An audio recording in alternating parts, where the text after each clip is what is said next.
Welcome to today's PaperClip Communications webinar. Today's presentation may not be reproduced without permission from PaperClip Communications and its presenters. This webinar and all materials provided during the presentation may not be altered. This presentation is not intended as legal advice and should be considered general information only. The answers to legal questions generally hinge upon the specific facts and circumstances of an institution. Individuals with specific questions should contact their institution's legal counsel. Please note, if you have not yet done the compatibility update as indicated on the login website for this webinar, you may experience sound issues. Please do it now to help eliminate experiencing sound issues as a result of streaming. You will need to log out of the webinar and then log back in. At this time, I would like to introduce our moderator for today, Kristen Morgan. Thank you, Bonnie. As Bonnie said, my name is Kristen Morgan, and on behalf of PaperClip Communications, I'd like to thank you for taking time out of your busy schedules to join us for today's webinar entitled, Your ADA Compliance, Ensure Equal Access to Electronic Materials to Achieve Standards and Avoid Fines. Please note that audio streaming is available for this webinar. However, telephone lines offer the most reliable sound quality during the webinar. See the fourth bullet under Important Notes on the instruction sheet you received for directions on calling in via telephone. Before we get started, let me share a few things with you that you need to know. We will have a question and answer period following the formal presentation, but please take a look at the chat bubble in the lower left-hand corner of your screen. Click on this icon and feel free to write a question or comment at any time during our presentation. I will make every effort to get to all the written questions during our Q&A period, and also we will give instructions on how to ask a live call-in question when the time is right. Today's presentation, PowerPoint, and any handouts are available. You can download them now by clicking on the Handout tab and either saving or printing the materials. We've established a hashtag for today's webinar, and we invite you to tweet any thoughts you have during our time together today. As you can see here, the hashtag is PaperClipTopic. In addition to in the middle of our presentation, there will be a 30-second stretch. I encourage you to stand up, take a stretch, or just process what you've been hearing so far in the presentation. To begin our webcast, I would like to introduce our expert presenters who have so graciously agreed to contribute their professional experience and wisdom today. Please join me as I welcome Vicki Duggan, Chief Compliance Officer, and Louis Gorez, Accessibility Coordinator, both at Montgomery College. Louis, Vicki, thank you so much for joining us. Thank you. Hello, everyone. This is Vicki. And I'm going to start today. We'll turn it over to Louis in the middle and then come back to me.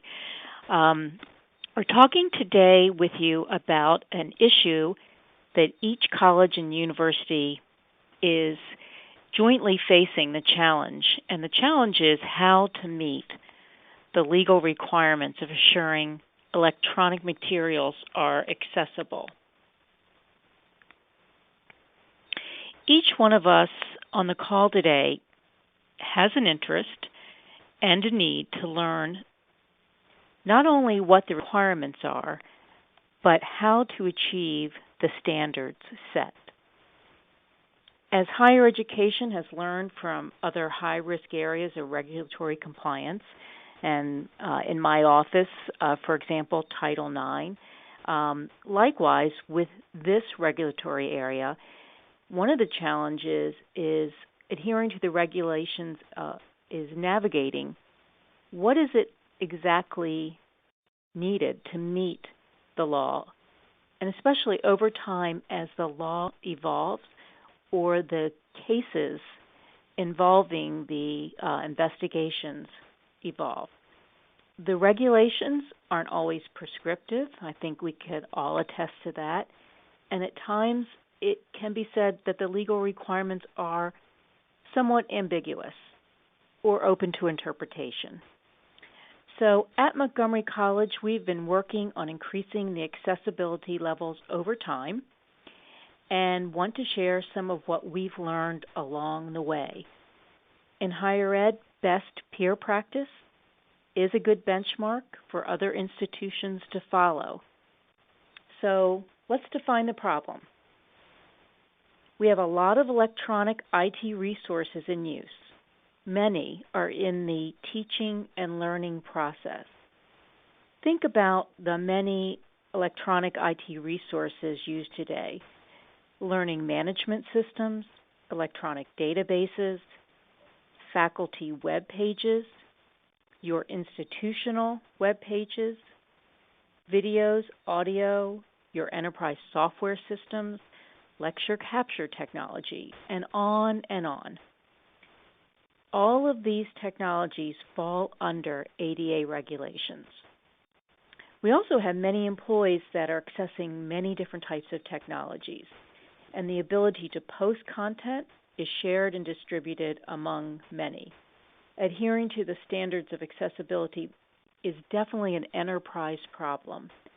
Some of the solutions can be broad, and let's say we could consider them enterprise-level solutions, but some of the solutions are at the individual level, employee by employee. I think this is what makes accessibility particularly challenging for each one of us. So let's review the objectives today before we jump in. We're going to do an overview of IT accessibility and the legal requirements. And Lewis will do that for us. And he'll also talk about the standards for Section 508 and Web Content Accessibility Guidelines, WCAG 2.0. So we're going to help you learn some of the jargon and put it into a context. And then I'll want to come back and talk to you about understanding and putting into place strategies that you can use to improve your accessibility levels at your institution and what we've done here. So with that, let me turn it over to Lewis. Good afternoon, everyone. This is Lewis. I'm going to start off by starting from the very first law that came into place that regulates compliance for ADA. It was the Rehabilitation Act of 1973, often called the Rehab Act. It prohibits discrimination on the basis of disability in programs run by federal agencies, programs that receive federal financial assistance, in federal employment, and in employment practices of federal contractors. This act includes Section 501, 503, 504, and 508. The next one is the ADA, Americans with Disabilities Act of 1990. Section 504 is a broad anti-discrimination law that requires equal access for individuals with disabilities. It's very similar to the Civil Rights Act. The American Acts, or ADA, became law in 1990. The ADA is a civil rights law that prohibits discrimination against individuals with disabilities in all areas of public life, including jobs, schools, transportation, and all public and private places that are open to the general public. There are 5 sections of the ADA, and Titles 2 and Title 3 impact video accessibility the most. Title 2 affects public entities at the federal, state, and local level like schools, courts, police departments, public libraries, and public universities. Title 3 impacts places of public accommodations like hotels, libraries, museums, airports, movie theaters, and so on. To be considered a public accommodation, though, the entity must be operated by a private entity, and it must affect commerce, and it must fall within one of the ADA's categories, which includes education. So this is often applied to higher education institutions. Now, there are a bunch of related laws and regulations that are listed in this slide, starting with the the Section 255, Section 505, 504, and 501, which are all really part of the Rehabilitation Act. I'm sorry, Section 255 is a different one. It's for Telecommunication Act of 1996. Then you have the Workforce Investment Act of 1998, Assistive Technology Act of 1998, the Help America Vote Act of 2002, and the 21st Century Communications and Video Accessibility Act of 2010.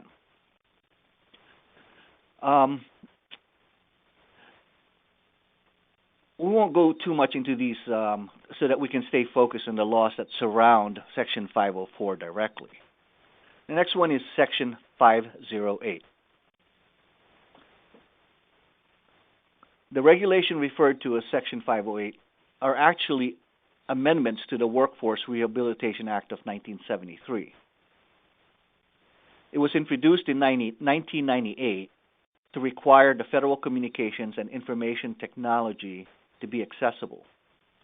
Section 508 is a set of standards requiring electronic and information technology, often referred to as EIT, that's developed or purchased by the U.S. federal government to be accessible by people with disabilities.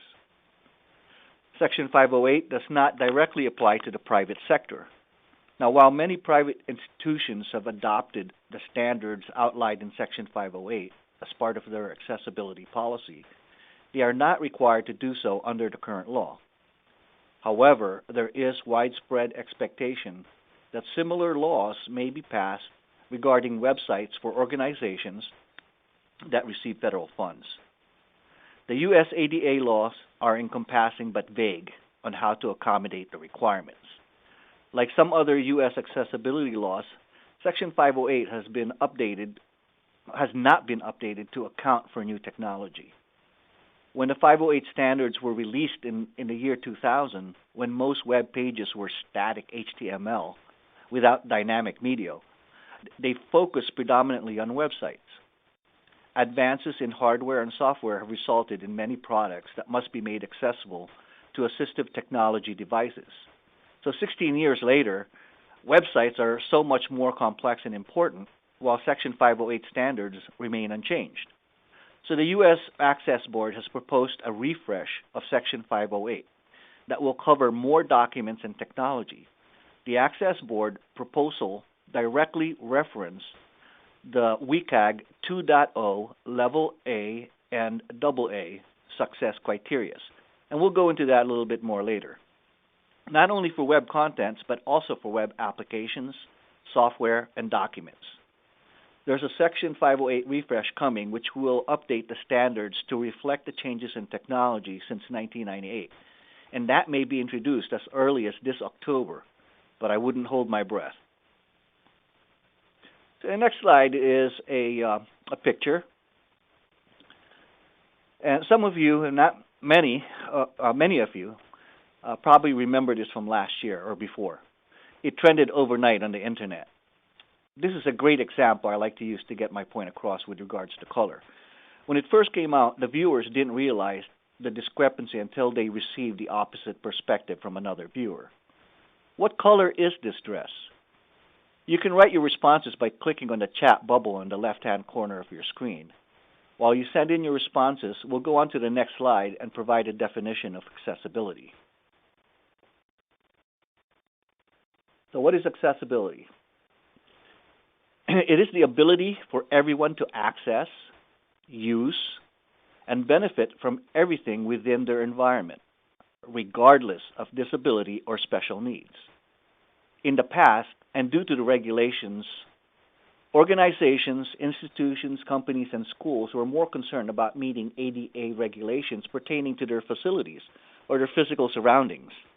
Things like signage, rails, platforms, ramps, size of halls, bathrooms. They were renovated to make them accessible to those with disabilities. In the process, the benefits spread out to others, not just those who had disabilities. As an example, and many of us don't realize this, when was the last time that you had opened the door to a supermarket? Most doors at your local supermarket were made automatically to open to meet ADA regulation. So as a whole, building products and facilities that are accessible should follow a universal design that benefits everyone. So going back to the dress, we've received a few responses here, and we're getting different responses from each and every one of you, and that's very interesting. I see that everyone did not have the same response. The actual color of the dress is blue and black, the one in the middle. Displayed are the only colors that dress was available in, at least at the time. The combination of colors and their shades will make a difference in how graphics and pictures are perceived. Imagine taking a test that required a description of this dress. Some people would fail for reasons unbeknown to them. So what is web accessibility? Web accessibility means all people with disabilities, including visual, auditory, physical, speech, cognitive, and neurological, can perceive, understand, navigate, contribute, and interact with the web. It's basically the same definition I stated for accessibility, but as it pertains to the web environment. Now, policies and standards are things that we're going to need to create. Adopting or creating policies and standards will help your staff, your educators and employees, and in general, your organizations to meet federal requirements that follow best practices and make your website more universally accessible. Web policies, in general, are created to follow federal and local laws as well as adopted standards. Web standards and usability guidelines. Increasingly, state and local agencies and educational institutions are developing their own accessibility standards. For example, the University of Wisconsin recently implemented a policy based on Priority 1 guidelines from the Web Accessibility Initiative, better known as WAI. Other institutions often adopt standards reflecting Section 508, allowing them to take advantage of training and support resources developed by the U.S. government and its vendors. The W3C WAI is the basis for web accessibility standards for governmental agencies in the UK and Canada. These standards incorporated all Priority 1 and Priority 2 checkpoints from the WCAG. While these standards raise the bar in terms of design and support, they allow sites to take advantage of the benefits of cascading style sheets and the separation of presentations from structure within the HTML code. If an organization can support standards for CSS, XHTML, or even XML, they may want to add further standards for formatting of text, even without implementing dynamic architecture. A site incorporating WCAG Priority 2 checkpoints will have a greater flexibility in adopting these models in the future. Another American Accessibility Act that may give WCAG teeth is Title III of the ADA. Title III is intended to provide protection to individuals with disabilities. Those with disabilities cannot be barred access from a place of public accommodation or a facility whose operations affect commerce. There are 12 categories covered by ADA Title III. Written in 1990, the ADA's language primarily addresses physical establishments. But with so many of these same services being offered online, Title III is in need of an update. The Department of Justice will be revisiting ADA Title III to examine the critical role of technology in American life, broadening which entities are considered places of public accommodation. This is where the WCAG is poised to become the new standard. In fact, in the advance notice of proposed rulemaking, the Department of Justice, referring to the impending 508 refresh, asked, should the department adopt the WCAG 2.0 Level AA success criteria as its standard for website accessibility for entities covered by Titles 2 and 3 of the ADA. So what is Section 504 and how does that relate to Section 508? Video accessibility requirements are written directly into Section 508 and are often applied to the broader Section 504. And Section 508 requirements are often extended to non-governmental organizations through the Assistive Technology Act. Section 504 of the Rehabilitation Act does not reference the Web Content Accessibility Guidelines, better known or as I have been referring to as WCAG, which I will discuss later in more detail in this presentation. This is because it was part of the Rehabilitation Act drafted in 1973. The web didn't exist then, so technology was not its focus.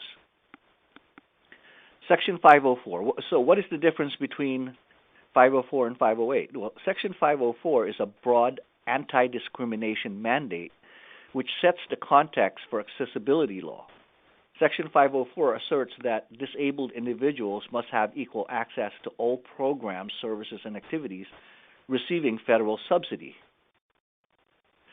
Section 508 of the Rehabilitation Act mandates that electronic information from government agencies and municipalities be made accessible to those with disabilities. Employees of such agencies with disabilities should also have equal access to information. Section 508 includes a set of standard technical specifications for web accessibility. While Section 508 has been heavily influenced by WCAG standards, it's only adopted a portion of the guidelines. The WCAG is far more detailed and comprehensive.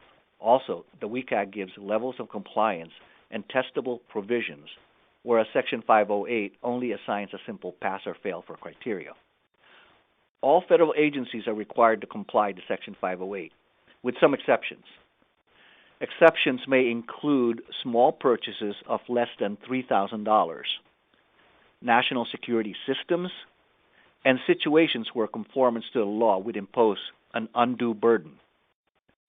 It should also be noted that it is typically very difficult to qualify for an exemption. So what does this mean for managing websites? Agencies must ensure that all published electronic information is compatible with assistive technology devices, including page readers like Narrator, Dragon, or JAWS, and text magnifiers like ZoomText. And those are just a few of the examples.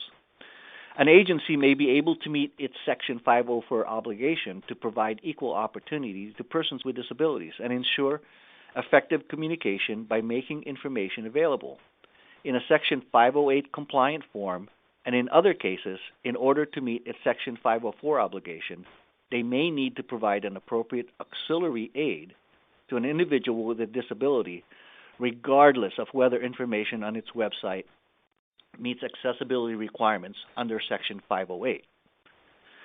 And many U.S. government and educational institutions are required by law to provide accessible web content that follows accessibility guidelines established by the World Wide Web Consortium, or better known as W3C, and standards set forth in Section 508 of the U.S. Federal Rehabilitation Act. So what does this mean as an example, there are 21 million Americans living with vision loss. That's a large population for whom video accessibility is a big concern. As video becomes more widespread, accommodations need to be provided for people with cognitive or learning disabilities, and some extra narration which explains what they're watching adds to the experience and benefits those people. Narration benefits people who, for any reason, are unable to give the video their full attention and to have an audio version of the video that conveys the essential meaning of it. The Web Content Accessibility Guide for the World Wide Web Consortium is an international community that whose first major effort was to establish guidelines for accessible design. This standard consisted of 14 guidelines, each with 3 checkpoints levels for web developers to meet. Now, Priority 1 checkpoints ensure that page itself is accessible. Priority 2 checkpoints ensure that certain groups will be able to access information on the web page. priority 3 checkpoints ensure that all contents of the page are complete. I just said that, right? The W3C provides an extensive listing of country-specific standard initiatives. 14 countries have either adopted or referenced the WCAG in their legal standards. The WCAG has accumulated so much worldwide momentum that it will inevitably influence all near-term laws and standards. In specific countries, national standards emerge later. Section 508 of the Federal Rehabilitation Act in the U.S. is based on WCAG Priority 1. Common look and feel in Canada and guidelines for UK government websites are based on Priority 1 and 2 from WCAG. The W3C collections of WCAG is quickly becoming the international standard for web accessibility. Those new to accessibility may not realize that while WCAG is the most comprehensive guide, it has no legal backing in the United States. The recommendations of accessibility experts are strikingly different from what is legally required or suggested by accessibility law. These are a more recent standard for web content and aren't specifically a law, but more a standard or a set of guidelines and criteria which gives guidelines about the specifics of how accessibility should exist for online content, specifically web content. It also covers mobile applications. It was the basis for Section 508 and its refresh. There are 3 different levels to WCAG 2.0 in terms of compliance. Level A is a basic entry level. Level AA is more complicated level. And level AAA requires a lot of complexity for compliance. What we're seeing in the industry is that lawsuits and settlements are generally focused on level AA, and in some cases, with some specific requirements either dropped out from AA or added from AAA, depending on how the settlement is agreed. There are some specific guidelines for video and for audio within WCAG 2.0.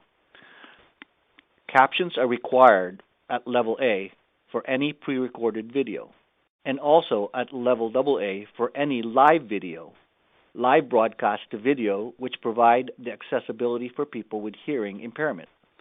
For people with vision impairment, at level A, there's an option for either a transcript which isn't synchronized with the video or audio description. They are optional. One or the other is required at level A. At level AA, audio description is required. A transcript alone isn't sufficient because it doesn't track with the video that plays. It isn't regarded as a sufficient accommodation as that video is played. Then at level AAA, which is more complex, it requires both audio description and transcript and also a sign language video in parallel with the video. Now, Section 508 comes in 4 subparts. Subpart A contains the general law. Subpart B contains the technical standards. Subpart C contains functional performance criteria. And Subpart D contains the requirement for public information, documentation, and support. Section 508 provides guidelines on how to develop your site and create a more universally accessible experience. Section 508 is a good starting point for an accessibility audit, and all sites should meet these criteria at a minimum.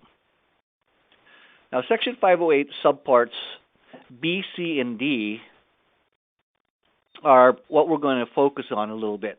The subparts and provision that will apply to your developers or content managers are these 3. The subparts that would apply towards your product is dependent on the type of product that is being developed, upgraded, or maintained. For example, if you have an application or operating system, Subpart B, Provision 1194.21, are the criteria that you would need to focus on.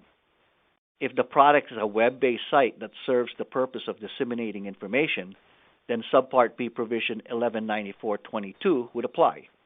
However, if your product is a web-based application or operating system, a web-based application and operating system, then both provision 1194.21 and 22 would apply. So let me go through each one specifically. 1194.21 apply to purchased or developed operating system and application software programs. These requirements also apply to EIT products that contain software as an integral part of their functionality. Such application software is bundled or sold to product and typically execute on an attached network connected personal computer or server. To meet the standards, a product can either build all accessibility features in or be compatible with assistive technology. Many of the provision in these sections are required to make software compatible with assistive technology. 1194.22. This section applies to purchased or contracted websites, including the information content as well as any associated applications and plugins.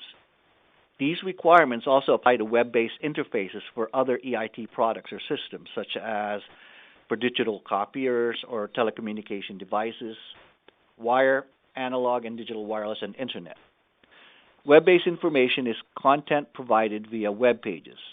A web-based application is any application embedded in a web page that is necessary to fully deliver that content off the page to the user. Web-based applications are also any aspect of a web page with which the user must interact in order to operate the given function of a web page. 1194.23. This category addresses communication devices used by people who are deaf, hard of hearing, visually impaired, or speech impaired to communicate over networks designed to carry voice. Whenever a device transmits and receives voice over a telecommunication network, it must then be able to support the hookup and successful interoperation of TTY-AT. This category includes telecommunication devices such as digital, analog, wire, wireless, and internet-based products and devices such as PBX and telephone answering machines. 1194.24.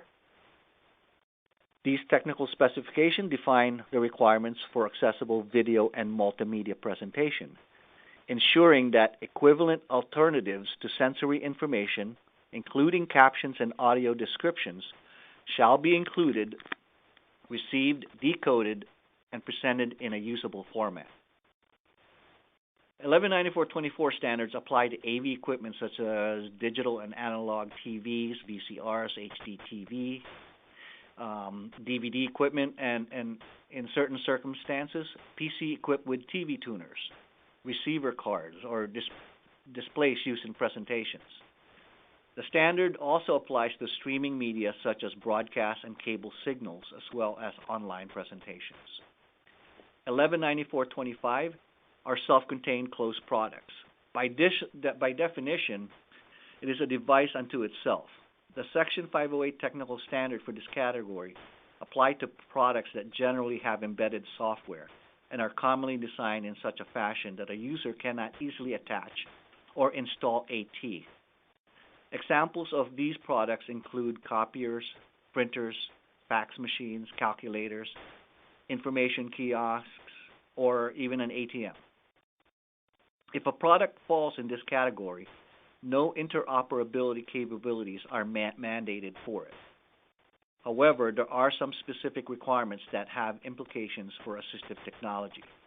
For example, if a printer is to be integrated with an external computer and driver software, the software interface to the printer and its drivers would be considered subject to the provisions of 1194.21. The standard required that alternative access features be built into the products so users do not have to attach an assistive device to it. Other specifications address mechanisms for private listening, like handsets or standard headphone jacks, touchscreens, auditory outputs, and adjustable volume controls and locations of controls in accessible reach ranges. 1194.26 are desktops and portable computers. And that's pretty much self-explanatory, so I'm going to go ahead and skip the definition for that. The next one is 1194.31. The performance requirements of these sections are intended for overall product evaluation and for technologies or components for which there are no specific requirements under the technical standards of 1194.21 to 1194.26 in Subpart B. These requirements are designed to ensure that the individual accessibility components work together to create an accessible product. The requirements cover operations, including input and control functions, operation of mechanisms, and access to visual and audible information. 1194.31 and 41 are usually met when all other subparts of Section 508 have already been tested for and passed. 1194 is the standard that addresses access to all information, documentation, and support provided to end users of EIT. These include user guides, installation guides for end user installable devices and customer support, and technical support communications.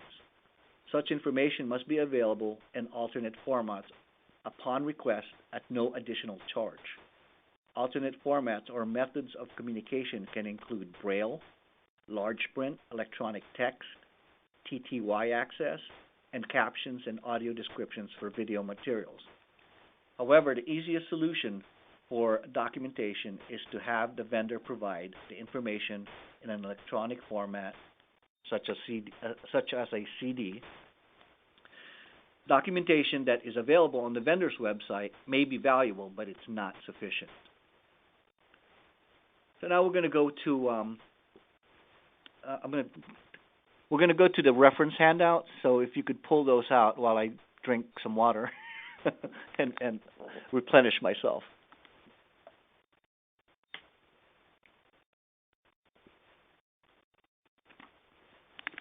So if you have the handouts available, I'm going to quickly just go over this. These documents are checklists for Subpart B, Provision 1194.21 and 1194.22. This is probably the checklist that would be most utilized by your developers and your web content managers. The first column are the regulations as they are written in a federal document. The second column are key points that you would verify and validate against the web page. You may notice that there may be several key points per provision. It includes the purpose, failure impact, and what it applies to. Lastly, the third column are notes, or keywords synonymous to the elements being validated or verified. So that's basically, in a nutshell, what the reference handout is for 1194.21 and 1194.22.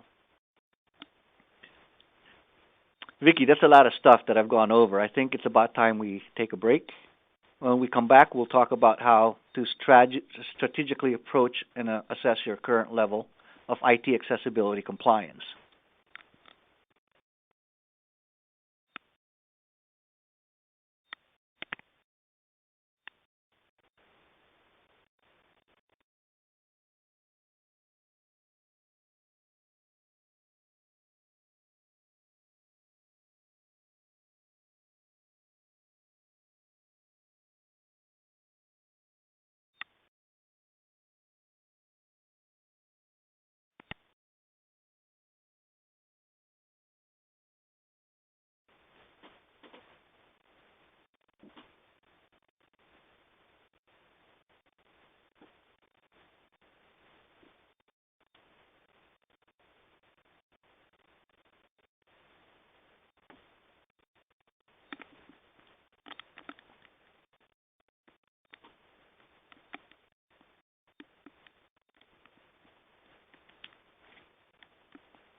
Okay, is everybody back? Welcome back. So I'm going to provide a practical suggestion on how to strategically approach and assess your current level of IT accessibility compliance. An important aspect of your approach should include an audit and some form of verification and validation for compliance. I will share with you some of the tools that we use to do this here at Montgomery College. 3 of them are listed there on the screen. The first one is the WAT toolbar for Internet Explorer. WAT stands for Web Accessibility Toolbar. It was developed to aid manual examination of web pages for a variety of aspects of accessibility. The toolbar provides easy access to functionality to identify components of a web page, provide access to alternative views of page content, facilitate the use of third-party online applications. This was created by the Paciello Group, and the link is on the bottom of the page. And what you're seeing there is an example of what that toolbar would look like on your browser.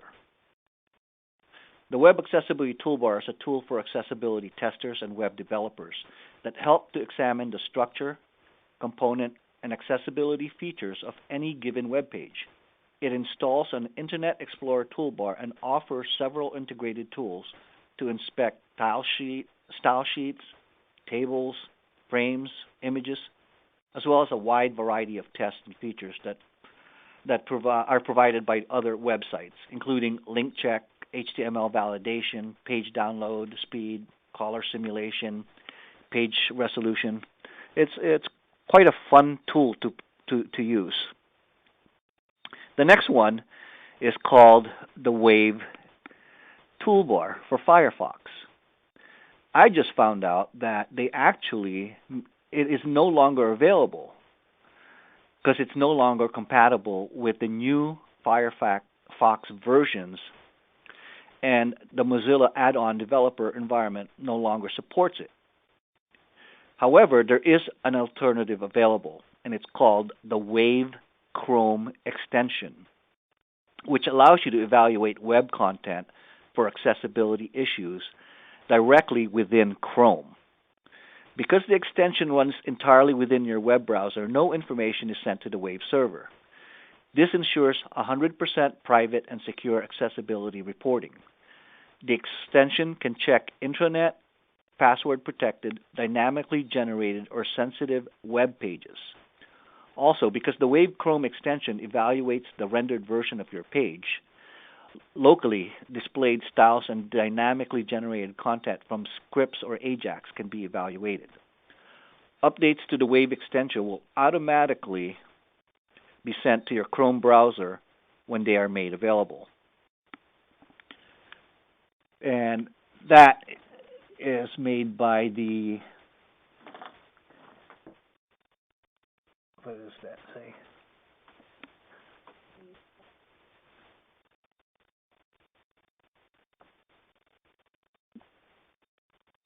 Well, the link is in the bottom of the page.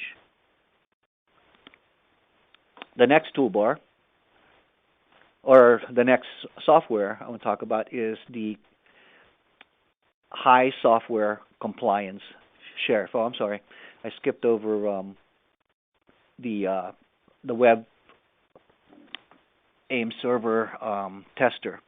I'm not positive if this one still works, but what that does is it allows you to get an automated test done through Wave's server instead of locally. All you would need to do is basically log on to that website and enter the HTTP address for the web page that you're testing, and it will send you back a report. Now, make sure that you're aware also that these automated tools do not test your pages with 100% accuracy. And it's not that it's unreliable. It's because many of the requirements for Section 508 or for accessibility is subjective to the person or to the user. An example would be alt tags. An automated test tool could tell you that an alt tag exists, and it would pass it. However, it cannot tell you whether the alt tag is appropriate to the picture or the graph that you're showing. In other words, if there's an alt tag for a picture of a red bicycle, your alt tag could say picture 1 and it would pass the automated test. But technically, it would really fail because it doesn't describe what's on that picture. And the accessibility requirements is that your alt tags describes the picture and its intent. So going to the next tool, which is called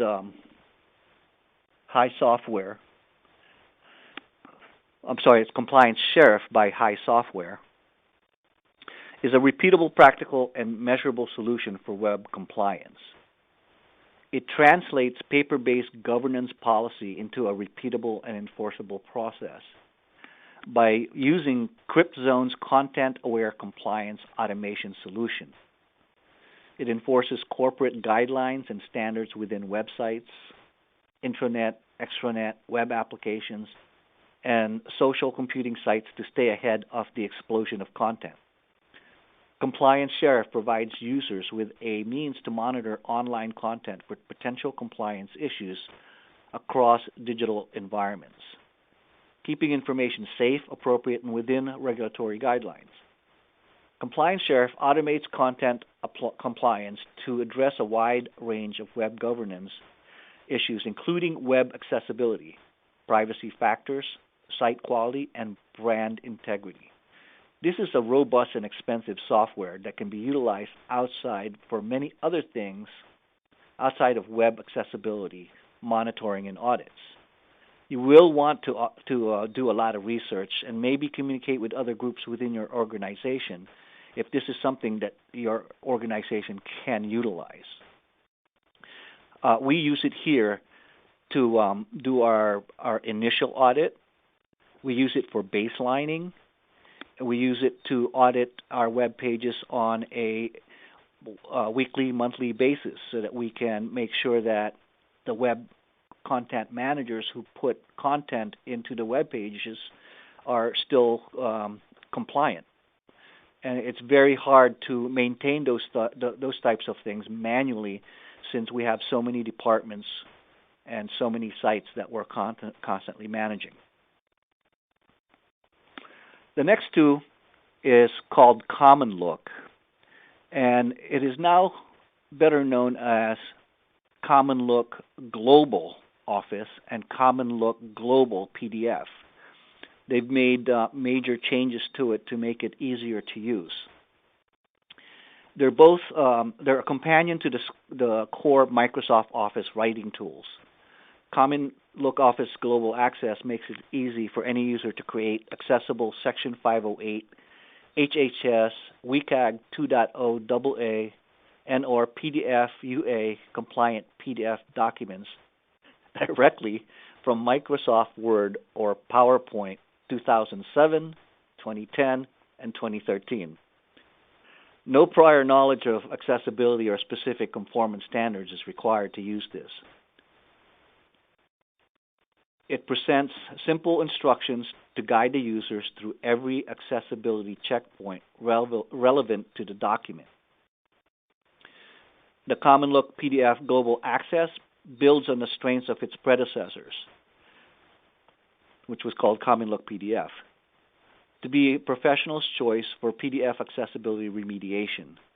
The comprehensive standard supports WCAG 2.0, PDF UA, and Section 508, HHS, and more. It makes Common Look PDF Global Access the most complete PDF document accessibility remediation tool available. It's recognized in the W3C's PDF techniques for WCAG 2.0. Common Look PDF Global Access is loaded with powerful tools and features to speed and standardize remediation work. It's used together in conjunction with Adobe Acrobat. It greatly simplifies and accelerates tedious remediation tasks and superimposes structure and methodology over the remediation process to ensure compliance with established accessibility standards. The next thing I'm going to go over is the next slides are basically examples of what the common look would look like on your Microsoft Office or your PDF Acrobat. So the next thing I'm going to go over is a checklist to ensure Section 508 compliance.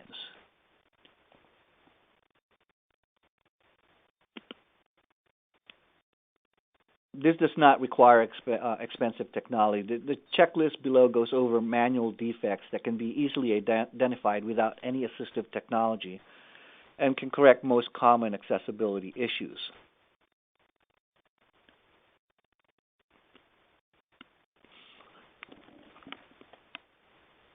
This was adopted from George Mason, and it's a checklist that they shared with us, and I'm sharing it with you. Instead of going over this in minutia, you can just look over it and make note. And if you have any questions regarding any of those criterias, those pass-fail criterias, just send us a question on the right side of your screen, and we'll try to get to them during the question and answer period.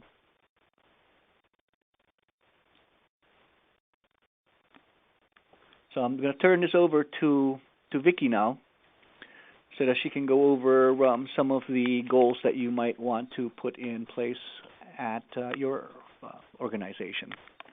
Vicki? Thanks, everyone. Sitting here listening to Louis, it reminded me of why we sought and hired Louis. The content that he just covered was content that within our many and very talented resources here, we did not have the knowledge or the experience or the background. So if you felt that was a little detailed and overwhelming, I think it's a common reaction and one we experienced before we knew what we didn't know, and ended up identifying we needed a resource and hiring Louis. So, and that was actually after we did the compliance sheriff audit. We had the report of our audit and really weren't quite sure what to do with it.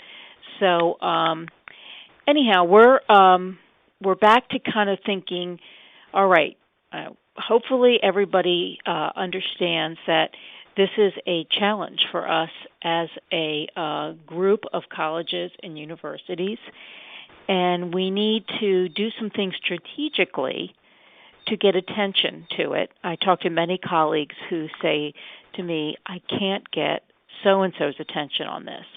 I'm worried about this. This is, typically like your compliance officers. I'm worried about this. I'm not really sure how to get groundswell on it. So let me help you with that. The first thing I would recommend in strengthening your accessibility levels is to make sure that you work with, educate, and inform your institutional leaders. You really need to, if you are not in IT or you are the CIO, make sure the CIO is on board, is your champion, is your advocate. You'll need to also work with your communications department or whoever has management control over your web pages and external or internal web presence. I think your chief academic officer is a very important person to involve because faculty are key to becoming more accessible because they are distributing information and materials to your students. They are your link to your students. Your online or distance education folks are critical, and if they control your learning management system, then that's even more critical, but you'll have to engage with wherever the management control is of your learning management. And actually, your president has a very important role in this and to making sure you're president, and if they choose to bring the board online, of the risk in this compliance area. So eventually you want to spread the word and inform all leaders, but it's important to get a base of understanding first among those with a significant stake in the game. So after you've done that, you want to start to build a case of support from the top. Your institutional leaders understand the issue, they're aware of the challenge, and you need their support and cooperation to move forward with an initiative.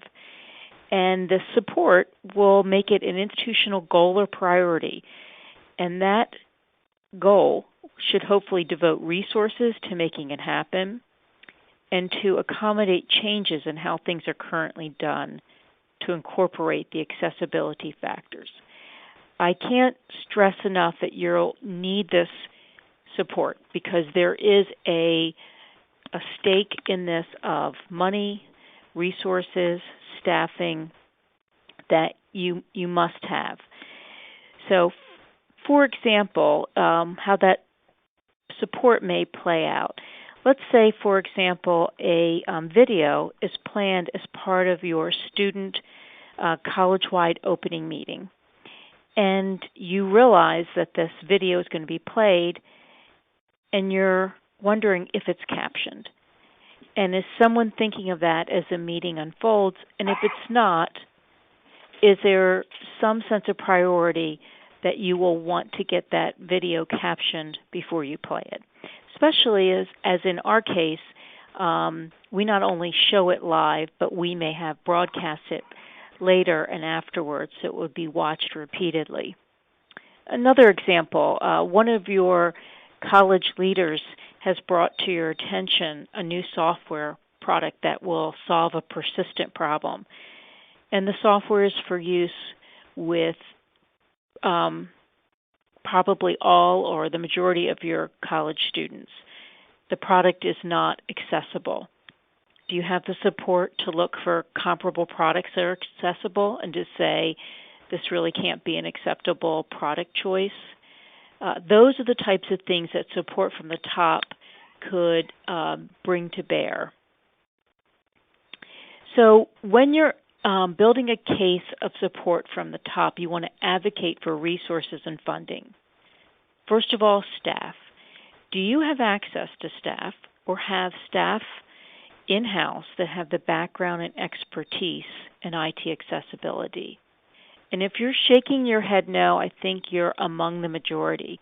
I watch the job listings that are in this area, and we see long job postings, which are an indication of talent not found when people are searching for talent. So this is a specialty, and it isn't a statement at all about us as institutions that we don't have this type of background in-house.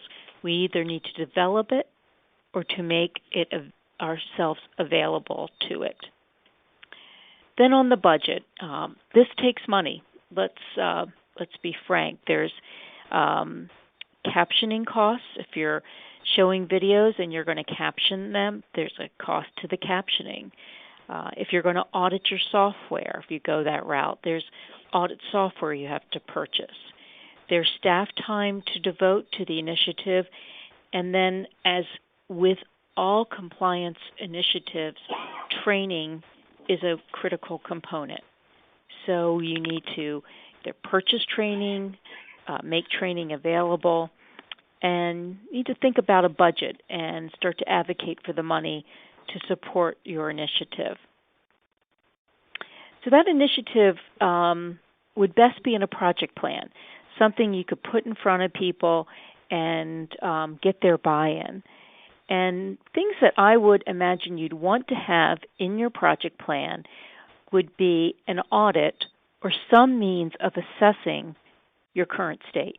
Where are we with our existing website and technology resources accessibility level? Are we doing pretty good? Are we woefully unprepared? where are we currently? And then once you have done some assessment, you want to review the results and to put together a systematic plan to address the audit findings. And I'll tell you, sometimes thinking about an audit of something that you're not quite sure about can be a little frightening. Surprisingly, and on a positive note, our initial audit findings were much more positive than we expected. So you could have some silver linings in this, and we were actually somewhat delighted. And we had work to do, but it wasn't as much as what we initially thought. But when we got that report after our audit finding, we realized we really had a hard time understanding the audit report, and that's when we identified we needed help and looked for some additional resources. So it's important to do a systematic approach to your audit findings. If you have a pervasive error on your website, address it in your overall web template, and that way you affect it at a more global, comprehensive level that affects maybe every web page. We found we had a color contrast that failed accessibility standards. It was easily made right by making a change in our content management product. But it's best to stay high level and comprehensive for as many accessibility features as you can. In other words, kind of get the most bang for your buck. And then lastly, on this systematic approach, you need to kind of go at it in chunks. If you can see a change that you can make that will have the biggest effect, that would absolutely be our recommendation. So moving along, you want to communicate and train your content owners. This is an essential piece. Training is essential to any compliance initiative. You must train your technical staff and employees who post content, and we recommend faculty who use technology in the classroom. It's important to work with your employees in your online education team as well. So the training should really be in two areas. You should make sure that you're training your employees on awareness of the law, so they're aware that there is something they need to do when they're thinking about showing a video in class, or maybe streaming a video, or availing themselves and their students to a new technology. So awareness of the law, they can seek information, and then you need to train on the details of accessibility for employees on those who are actually maybe the content managers or more actively and directly involved with your content. So a high-level awareness and marketing, and then some detailed training for those employees who need it. So going down the list and developing your project plan, we recommend that you develop a college policy or standard.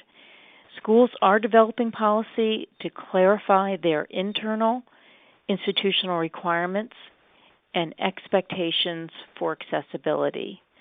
We at Montgomery College developed a policy in spring of this year, just a few months ago, and it's available. You can go to montgomerycollege.edu and look at our policies, and it's electronic IT accessibility policy.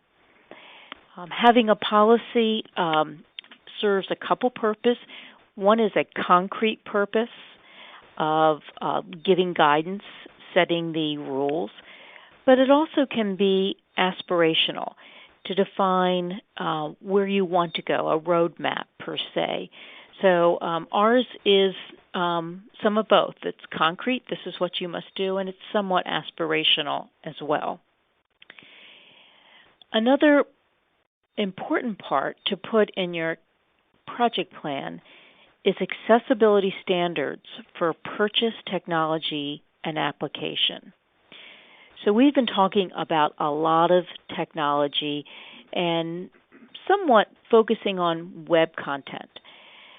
But we all know that we are purchasing technology, and many times that technology is likely to be non-accessible. So to help screen and to make sure new technology purchased is accessible, we recommend that you use a voluntary product accessibility template, and the acronym is VPAT, V-P-A-T.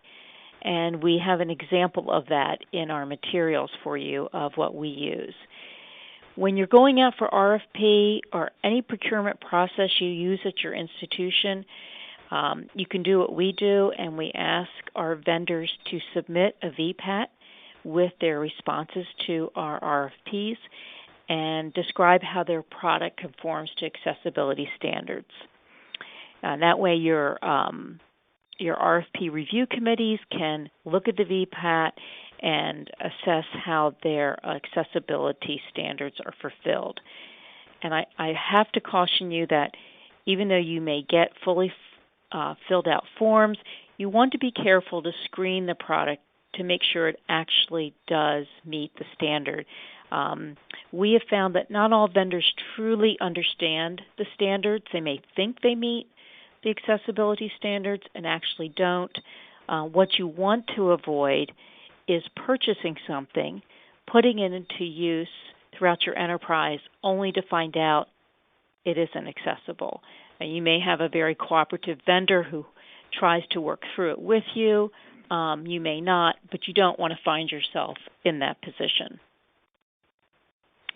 Okay, and then the last thing on this slide is just your ongoing maintenance and review of new content. Lewis touched on this a little bit, but we've been talking about working to make sure our content is accessible. But we know our content is dynamic, and it's changing daily.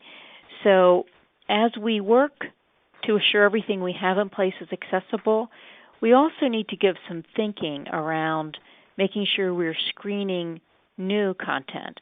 So an ongoing maintenance strategy, processes that in place that would help you to keep it current, keep it accessible, especially as laws evolved, standards change, and you want to make sure that you have an eye on it for the future, not just the current state. So moving along, we know that in higher ed, what other institutions are doing in evolving areas of compliance is an important benchmark to establish what may be expected of our own institution. And we know the number of schools is mounting for schools that are under investigation or have been through an investigation for violations under ADA for accessible electronic resources. Some of the schools have experienced a proactive compliance review, one without a complaint, brought forward by the federal government. So the absence of a complaint, the federal government just decides to do a review. Others have been the result of a complaint, which is more common. I think it's significant to say that the federal government is investigating in the absence of a complaint. Some of those that are the result of the complaint may be from a student or a group of students.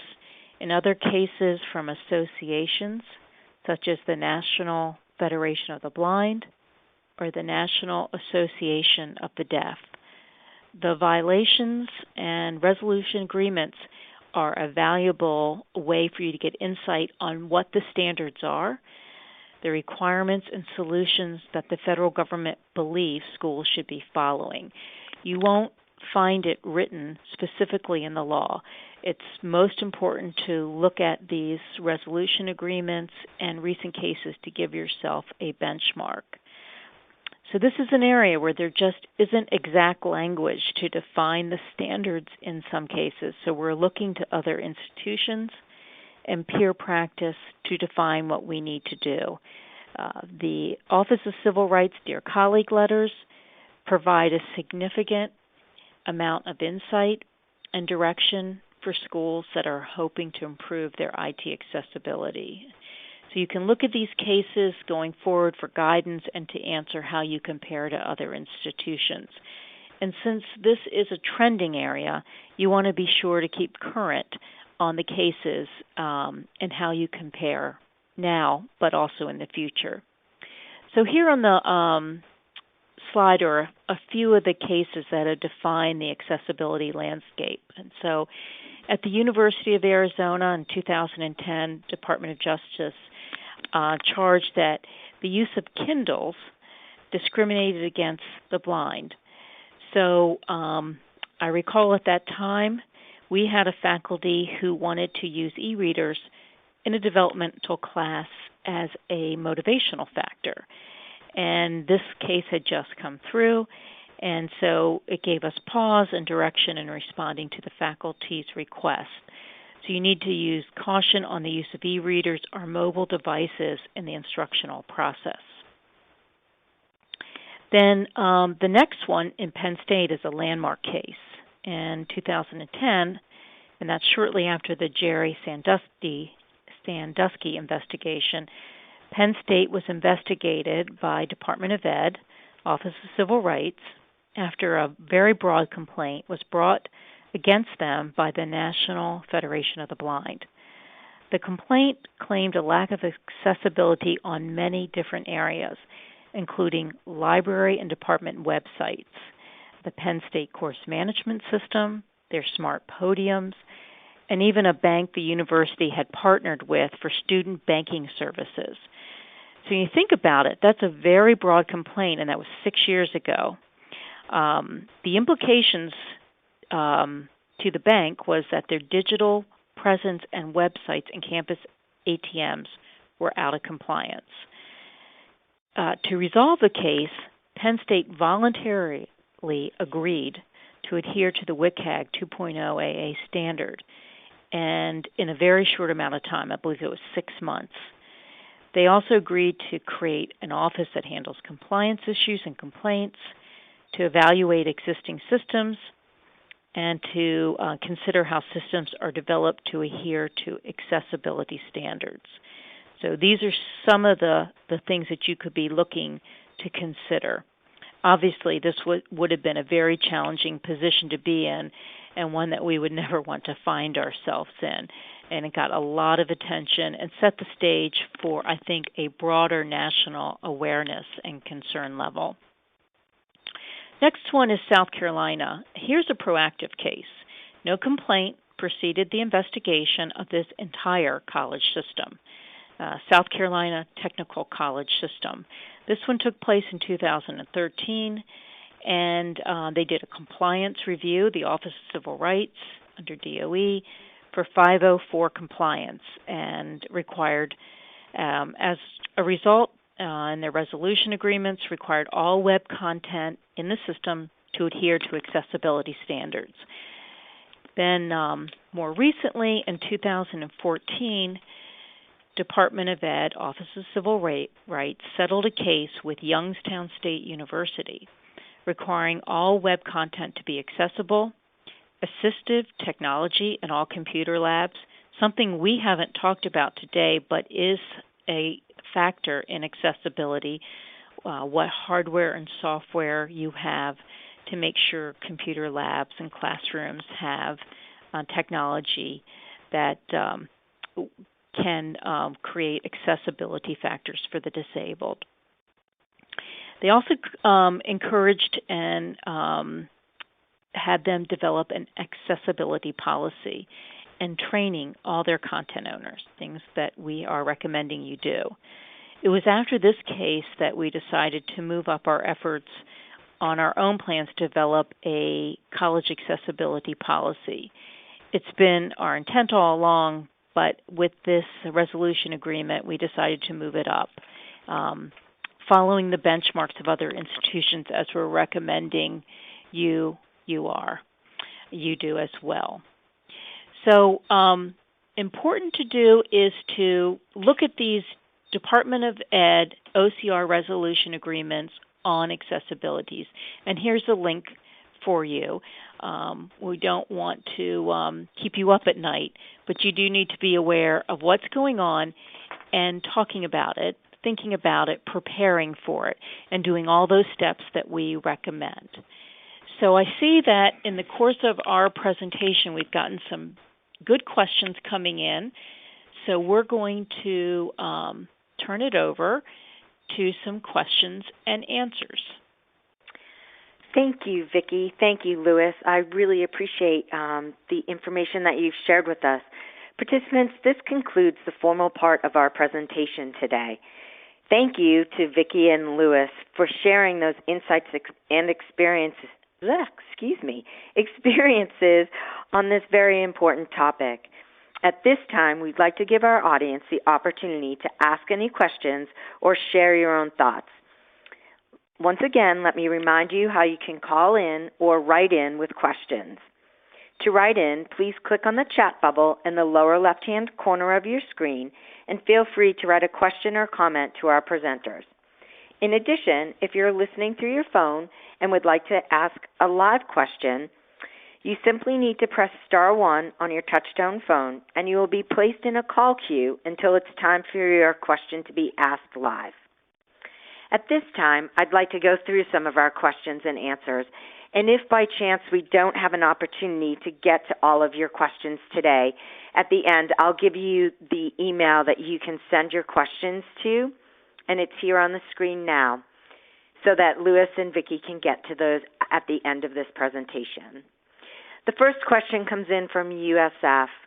Is there such a thing as 100% compliant online courses? And if so, could you describe what that would look like? Hi, this is Louis. There are no current courses in place. I know that the government, for example, I got my certification through the Department of Homeland Security, and I had to go through their training with regards to how they wanted their websites tested. Now, 100% compliance, I don't think anyone can ever get to that point, not until they really write the regulations and the laws so that they're all testable. Because at this point, there are certain things that are written and are specific, and then there are others that are pretty broad, and it's hard to really accommodate for something that you're not really sure is there. We just don't know what we don't know. We don't know if someone's going to come into our university that has no arms and legs, for example, and how we're going to accommodate for that. We would have to plan something so that if that ever happened, we would have in writing some process or procedures to accommodate that person. But to prepare for it and make all of our systems available at this time would be very cost prohibitive. So, yeah, creating test cases for everything would be, or creating a class that would meet everything 100%. I don't think that will ever happen. Thank you. The next question comes in from one of our participants. Is it possible to get a driver's license if you're deaf? That's a good question. I have never had that question asked me. I can research it further and find out, but I think that would be dependent on each state, because the states that give the licenses, and not every state follows the same rules. And I know, sorry to exert, that there are deaf people that have licenses and drive. Yeah, and this is Vicki. I think some of the adaptive technology would help, where you would have maybe some visual cues instead of sounds, but not quite sure of the answer to that either. But it is an interesting question. Okay, from Weber State. If there is no legal backing for, I'm going to mispronounce this, I apologize, WCAG, how are organizations winning lawsuits, the WCAG? Okay, this is Vicki. Um, One of the, I think, challenging parts of the enforcement of the regulations is that if you map back to something written in law to what the government is enforcing, many times you can't find it exactly. The federal government is providing guidance through Dear Colleagues letters, through resolving cases, which sometimes, like in the case of Penn State, they voluntarily agree, and those set precedents for future cases. You can't go back and find any law that says you must follow WCAG. It's not a national standard, but you will have schools compelled to adhere to an agreement with the federal government on these cases. And it's very similar to what's happening in the transgender bathroom cases, where there's a lot of discussion on what is actually the law. And institutions, entities, agencies will fall in line. They will comply. But it's not a one-for-one map back to the law. It's a very confusing part. But it's more or less adherence to guidelines rather than specific language in the law. I hope that answers that. Great. Thank you, Vicki. From William Patterson, is the Watt toolbar available for Chrome? No, Watt Toolbar is an IE product. It's only for Internet Explorer. The Wave Toolbar or extension is the one that you would use for Chrome. Okay, great. Thank you, Louis. From William Patterson, do these types of verification tools work inside of a content management system such as .cmf? I'm not familiar with .cmf, but there are content management tools out there that can utilize their internal functions that actually prevent you from creating something that's not compliant either to Section 508 or WCAG 2.0. You could actually set it in some of those CMS products. Great. From Midlands Technical College, how would you recommend checking interactive games and simulations for accessibility? We are good with Word documents and PowerPoints, but are unsure how to check accessibility of advanced tools. Yeah, that's a very complicated question because, from an institution like a school, is gaming really a part of their lesson plans? And secondly, the only one that I would know that really would apply to gaming would be the flicker rate, for example. That's very specific in Section 508.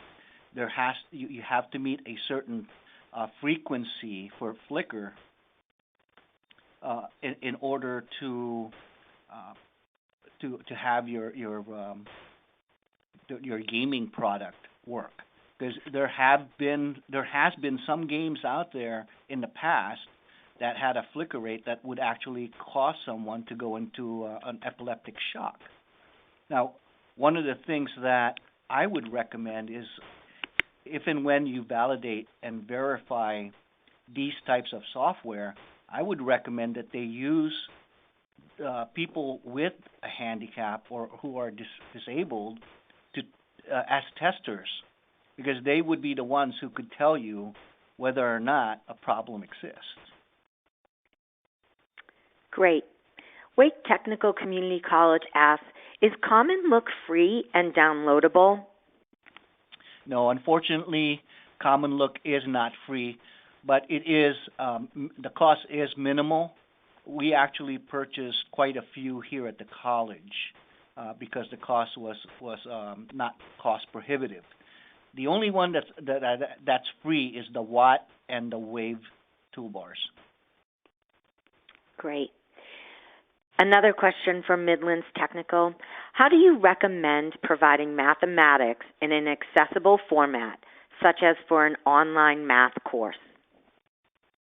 Yeah, that's a very technical question, and your developers would need to use certain WCAG development skills in order to do that. It is possible, it can be done, but you would need a developer who knows the WCAG rules and would use those techniques in order to make it work. Great. Louis, could you please share the certification that you received from the Department of Homeland Security? Yeah, the Department of Homeland Security certifies all their testers, whether you're in-house or a consultant, before you can do any validation and verification of their software. It involves, I believe, 5 phases and 5 different things 5 different classes. And at the end, you take a test, and if you don't pass it, you have to retake every one of those courses again until you get certified. It goes from the very basics of just understanding the law and how they're related to one another, and most of it is knowing Section 508 and how to test for Section 508, and what are the tools that you would use to test for all the criterias listed in Section 508.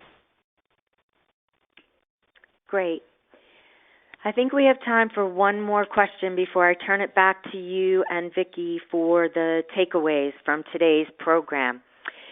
What do we do if there is no comparable accessible software alternative for an enterprise system?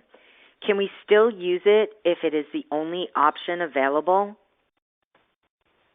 Well, like I mentioned earlier, one of the things that you could go under is if it's cost prohibitive. If you can prove that that is truly the case, then there's nothing that would prevent you from doing that. Because if you were ever brought into a courthouse, to prove that, you just provide the documentation with regards to research that was created when doing a product research. Great. I appreciate all the questions that you've sent in. If you think of any after the conference is over, you can send those to info@paperclip.com, and Vicki and Louis would be more than happy to answer those after the presentation. At this time, I'd like to invite our presenters to share the 5 takeaways we're offering today, which you can review and implement on your campus right away. Thank you, Kristen. We covered a lot of information. A lot of it was very detailed, but 5 takeaways would be that electronic IT accessibility is a present, but it's really considered an emerging compliance trend. People always ask me as the Chief Compliance Officer, what's on the horizon? And it's hard to tell. This is definitely one. So become familiar with it to protect your institution against non-compliance. Secondly, begin to audit your web resources so that you are able to assess your current state. Know where you are today. Thirdly, build a case for support and resources among your upper management. This can take time, can take multiple conversations, can take some elevator talks, but that's an ongoing thing that you need to do. Your base is really among your college employees. They have to be the ones to get it done, and you need to build awareness there with your college employees, particularly faculty. And that's such a distributed group that it's difficult. But many means of approach and effort over time. Provide training and provide good training. And then lastly, build a plan to meet and maintain accessibility levels and standards. If you have a plan and you're working that plan, you're not even very far along in the plan, you have a good defense if you were ever to come under investigation because you are aware of the problem, you're attempting to work on it, and you've done the things you've done so far. It shows a good effort, and we've seen over time that means a lot in the world of compliance enforcement. So those are the 5 takeaways from today.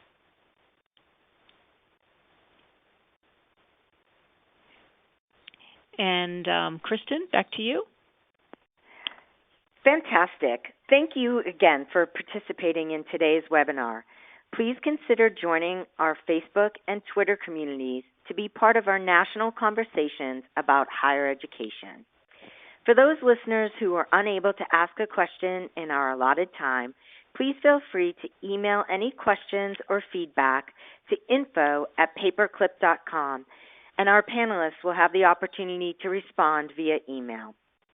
Please also note the details about how to receive a certificate of completion for today's webinar and some of our upcoming webinars on the last couple of slides. To receive your certificate of completion, you will need the same username and password you used to download your webinar materials for today. You will also receive a CD recording of today's event within 7 to 10 business days. That does conclude today's PaperClip Communication webcast. I would like to once again thank our presenters, Vicki and Louis, for sharing with us this important information on this trending topic. And on behalf of PaperClip Communication, thank you to our audience for joining us today. I hope you all enjoy the rest of your afternoon and join us for a future webinar. Have a great day.